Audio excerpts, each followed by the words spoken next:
So I am so excited. My Seattle Seahawks, or our Seattle Seahawks, are going again to an NFC Championship game against the Green Bay Packers. So I've got a little story for you. When I was the executive chef of CenturyLink Field, my first foray into this was actually it was for the 2014 season, but the game happened on January 2015 and it was at CenturyLink Field.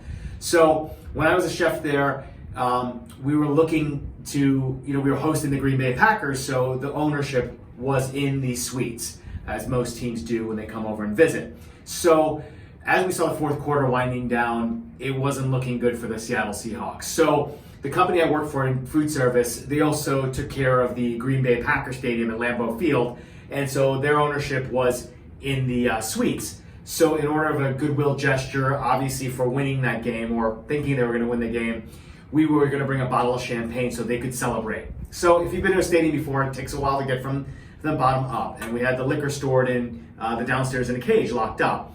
So by the time we saw the fourth quarter running, the score was Green Bay was leading, and so we wanted to get it up there in time. So as we were going up the stadium, it was the general manager, the suites manager, and myself.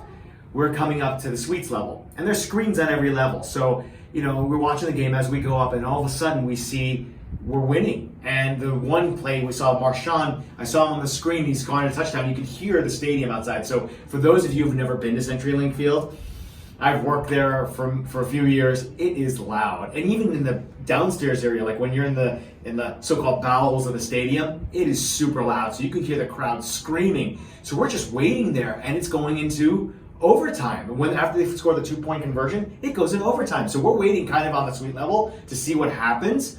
And we're waiting, and then all of a sudden, the Seahawks win on that score from Jermaine Kearse. But we were standing in the suites for a while in the area just watching, and then we just turned back away with the champagne. So go Seahawks, that's my story for you. Go win the NFC Championship versus the Green Bay Packers at their home, at their house, and go to the Super Bowl.